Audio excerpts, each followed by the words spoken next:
Hello and welcome to SGV Records Artist Spotlight. Today, on our very first episode, we welcome Mr. Bailey Rowles. How you doing, Bailey? I'm doing fantastic, bro. Thanks for asking. Our first track on the rebrand of the label is a remix of "Relax My Eyes." Yeah, it is indeed. Can you talk us through the track? Like, was there any inspiration that led you to make this track, or? Yeah, so there's a little bit of an interesting story here. A group of friends of mine went to Park Life recently and they saw Another live. And there was this whole ordeal with a Chubb key while they were there. So back at the after party, they were playing tunes from the day and Relax My Eyes was one of them. So they were singing Chubb to Chubb, Chubb, Chubb, Chubb, Chubb, Chubb, Chubb. And there's a whole video that emerged of that, and I absolutely loved it. I loved their vibe from the video. Now I've got a gig coming up on the 31st of this month. It's for Jam London. Sick. It's like my first gig in London for a little while. So I kind of want them all to come, and I thought, how can I include these boys in this set? So I sat down and thought about it. I was like, why don't I do an edit of Relax My Eyes and see how it turns out? And I think because I've done it for them, the track ended up turning out the way it did. Obviously, I'm super proud of the track and happy with how it's come out.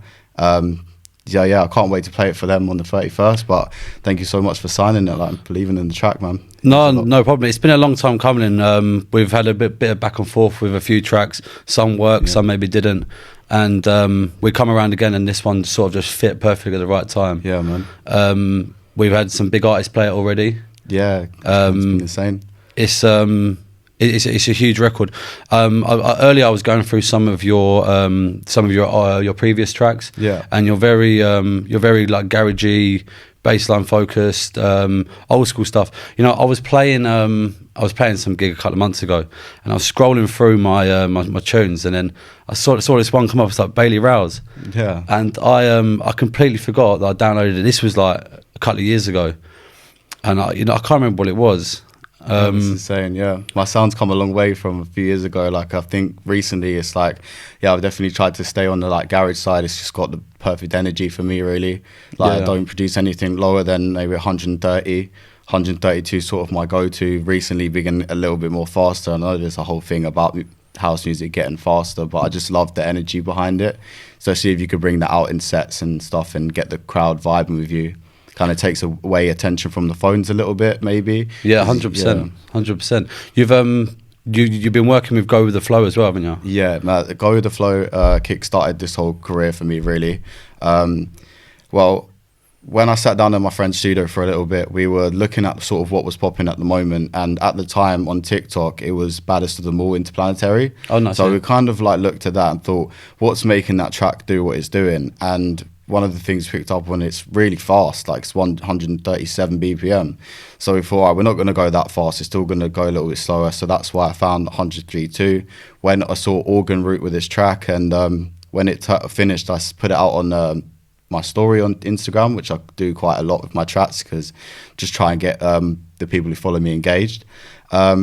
And someone hit me up and was like, Dimflow's starting his own label, why don't you send it to him? And yeah, he loved the track and then signed it as an edit, and kind of was at the start of that label, and now the label's doing incredible things. Like I got 2 number ones a 1 and 2 on the Beatport Garage charts at the moment, which is incredible. So it's definitely good to be a part of that whole family. Yeah, no, well done. I know Dimflow as well. He's a really nice geezer, and he's brought a brand new sound to the music industry in terms of the underground. And like I say, it's just full of so much energy, so much punch. Wicked. If we want to take things back right to the beginning of your journey, if you can remember, I bet most of it's a blur. But where did you start, and how did you get into it? So yeah, that's a little bit of a long story, but I'll try and keep it brief. My nan was really in love with the piano when I was like a little boy. Like my nan used to look after me quite a lot after school to let my mum work and cover the costs of looking after me and her. So my nan wanted to find an activity for me to do after school, and piano was obviously one of her loves. So she pushed me to learn the piano at such a young age, about 6, I think. But I still couldn't ever grasp that. Like playing with 2 hands was just was difficult. So that pretty much sparked my whole like love for music, as well as my dad's influence in he went raving quite a lot when he was younger. So he would take me on trips like all over and make up mixtapes, CDs and everything with music. And I remember just like listening to a dance track thinking I'd love to know how that's made. So when it come to A levels and stuff, I wanted to do music, but they didn't let me because I didn't do it for GCSE. Then I had to leave A levels and go to college to study music, and then from them went to Point Blank University to carry that on.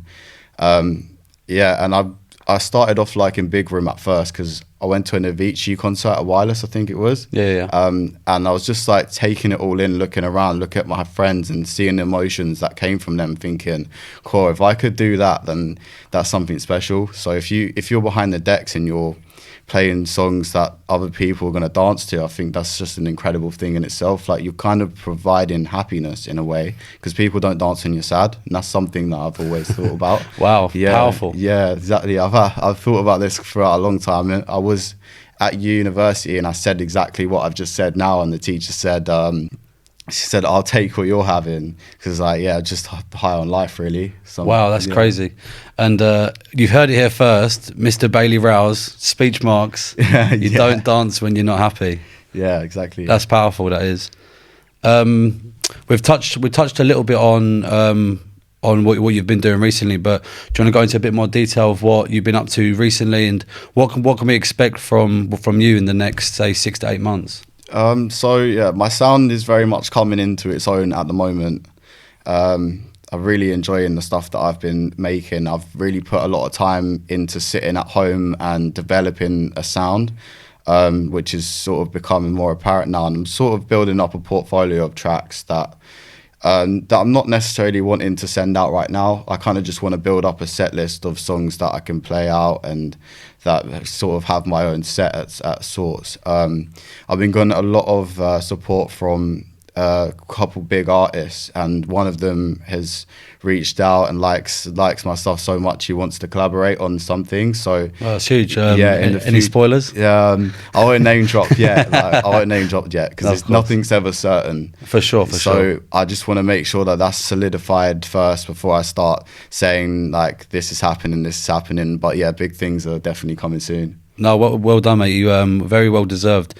Also, another thing is, if you wasn't going to be a musician, what would you do? Because I've seen you on your social media, and I think you know what I'm going to say. Yeah. I know what you're going to say. You're a very passionate cook. Yeah, very passionate cook. I love food. Who doesn't? I just get these cravings in my head, and when they come around, I'm just like, I don't exactly always have the money to go to restaurants and buy the food that I want. So I'll sit on YouTube and watch recipe, and then go out to like local supermarkets, some Chinese shops, and buy exactly what I want to make what I want. So I make my own peri-peri from scratch. Mate, some of it looks unreal. I ain't gonna lie, you could do your own little restaurant. Yeah, I do enjoy that, but then I've got a friend who is a chef and has been a chef, and he just said, look, you would not like the hustle and bustle of the kitchen, the stressful environment, like everyone's shouting at each other. It's like being on Wall Street. He's saying, just making the same dish over and over and over again can get a little bit repetitive. So I'm happy just to make things at home at the moment. But yeah, I mean, if I wasn't a musician, being a chef would be amazing. I want to own my own pizza van eventually. Nice. I love pizza so much. I've got a course given to me for Christmas about pizza making, so I've got to take that at some point. Nice Italian pizza, homemade, fresh, everything. Yeah, there's a brilliant restaurant I was shout out Chris Pizza in Hammersmith. It's the go-to best pizza in London, hands down, and I recommend this to everyone. I mean, whereabouts is it? It's in Hammersmith. It's a local pub called the Chancellor's Pub, and you just wouldn't know it was a pizzeria just by looking at it. But you go there, it serves up the best pizzas, so like thin and crispy, but so flavoursome as well. Banging. So on Friday the 30th of August, Relax My Eyes comes out on SGV Records. Along with that, have you got another 2 tracks that will like never sort of leave your playlist? I was having a think about this. Is this like playlists as in stuff I'd play out, or just stuff I'd listen to? No, it's the stuff you play out. So if you're out playing, is there 2 tunes that are like your little secret weapon, which you always keep locked in the locker? Oh, do you know what? That is That is a difficult question. A good magician never reveals his secrets. Yeah, do you know what? When I was thinking about this, I wouldn't say there was 2 tracks, but there are definitely artists that I would go to, and my USB is not complete without having tunes from these artists. So like Dim Flow, for example, like if I got songs I know they're always going to go off, but Caleb Jackson, Todd, like 2 of the party starters, if I'm coming on the set, like I like to start with those 2 because I just know they'll lock in everyone in the vibe. Other than that, I don't really have a like go-to set list.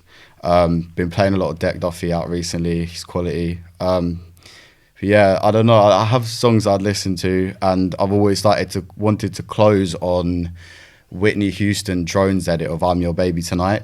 I just love that track so much. I love a bit of Whitney, so yeah, that's all the track I've always wanted to close on. But if I ever get to close, well, you've got a long career ahead of you, so hopefully soon you can share that moment. Is there any unusual facts about you or anything? Oh, you've already covered one. I like to cook. It's like super into my food. I don't know. I think one other thing is I'm from Carshalton, and Carl Cox actually grew up 2 roads away from me. Oh wow! Yeah, so there's a documentary about Carl Cox coming to Carshalton, and like some of the locals recognise him. I just think that's a pretty cool thing to be from a place where one of the greats is from, and yeah, absolute legend. Yeah, absolute legend in the game. So hopefully it can feed through. Yeah, hopefully. Fingers crossed. And you know what? Is there any moments that you've had when you've been like in the green room or you're DJing, or like have you ever met with any awkward or had any awkward moments when you're meeting like bigger DJs, or have you been like a little bit too turned up when you're playing? No. So there's a story about me and Scream at EE. One of my friends at the time was friends with Scream and was on his guest list, but that friend couldn't sort me out the guest list in time, and I think he kind of like couldn't be bothered to go, so he just said, go up to the desk and say that you're me. So I went up to Scream when I was in there and I said, listen, I've taken Craig's spot on your guest list, but when he gets here, like, you need to go and let him in if that's okay. And he was like, yeah, sweet. And then about half an hour in, he comes up to you, he's going, Craig's outside, I couldn't get him in. I was like, oh no. Like, I'm messaging Craig, the signal in there is terrible. I'm like, where are you, man? Like, and then he's just said, I'm already in bed, mate. What are you talking about? I said, oh, Scream's come up to me saying that you're outside and you couldn't get you in. Like, I felt awful about it. And then apparently the next day, Scream was at the airport on a photo of us saying, yeah, I had your mate on for a right laugh there. Oh, so Scream was on a wind-up? Yeah, Scream was on a wind-up, mate. Always on a wind-up, but he's a quality guy, though. He supported my music from back in the day. Sent him like an unmastered track once that he downloaded for. Why has he downloaded that? It's not even mastered yet. It's not even going to be able play it? No, hopefully not. You have to turn the trim way up to play that. Yeah. But if it slaps, right? Yeah, right. Have you got any advice for someone maybe just starting out, or someone that's been in the game for a little while and just maybe needs a little bit of guidance? So yeah, I think one thing that's really stepped it up a notch for me recently is having the right sounds and having the right samples. When you're starting out, like, I don't know, you could go onto Splice and you can download things from Splice's sample-based website. But some of the stuff on there, it's quite trim and proper, and I make garage and I like to draw from the garage side of things. So to have like some packs that tailor towards that definitely help you get the right sound from the get-go. You say that you can't really polish a turd, so if you find samples that don't fit what you're trying to make, then it's going to be hard for you to get the sound you want. Another thing is referencing tracks to start out with. Loading a track onto Ableton and just seeing what they're doing, and then try to mirror what they've done. And over time, as you do more and more of those, you become familiar with the routine of making the song. So I'm actually just started to do production lessons with a friend of mine recently. So I'm having to talk quite a bit about this and explain stuff to him, and basically give him a few samples and give him a bit of a leg up. But yeah, definitely start with the right samples and find your sound through that way. Wicked. Yeah. And along with that, you've we was having a conversation earlier, and I was talking about plugins you use, because this is quite a go-to thing. Because like for me, like I love a plugin. I'll buy a plugin for no reason. And I go, oh, it look good, and then I've used it. I can't really use it. But you don't use too many plugins, do you? But have you got? Has Bailey Rowles got one plugin that we can share with the people? I do. I actually have it loaded up here now. Let's take a look. So this is a plugin. I can't see myself on the screen, but I don't know if you lot can see this. Laptop's a little bit dirty, so I apologise for that. This is called Subboom Bass, and it's basically a bass plugin. It's just the one thing that I can think of throughout the whole of like my musical career that people go on about a lot, and I sometimes forget about it. But the sounds that come out of this are so clean, and you get really good sounds out of the box straight away that don't really need like a whole lot of processing. I didn't end up using this for Relax My Eyes because I'd found a sample whilst trying to make another track, and when I made Relax My Eyes, I just tried to do it not as quickly, but stay in the flow making the track. So I remembered that I had this bass sound, so that's why I used that and not Subboom Bass for Relax My Eyes. But this is definitely one of my go-tos. I know Sydney Charles uses it quite a lot. So yeah, this is a brilliant plugin. If you can get it, definitely get it and give it a try. What's it called, sorry? It's called Subboom Bass. It's by Rob Pappin. And where can people buy it? I think Plugin Boutique. I'm not really I love sure. Plugin Boutique. Yeah, Plugin Boutique's wicked. Keeps everything in the same place, because sometimes, like I think my Mac broke, and I had about 40 or something plugins, and I tried to refresh it, send it over to my new laptop. I lost so many. Yeah, but if you can go through like Plugin Boutique, then you can keep everything in one place. Yeah, exactly. Makes your life a little bit less stressful. Definitely. I think we're going to do a track walkthrough, but I think we can probably just chuck that on at the end maybe. Yeah. And go through that again. But apart from that, it's been buzzing to have you on board, Bailey. The Relax My Eyes comes out Friday the 30th of August. It's a free download, so you haven't got to buy it. It's been supported by so many big artists already, and I've got a feeling this one's really going to chart top. So yeah, Friday the 30th of August. Bailey, thank you so much for coming down. Thanks for having me, bro. It's amazing. More than welcome. I'm pretty sure hopefully we'll see you again soon. Yeah, man, definitely. See you at a race sometime. Yeah, come on.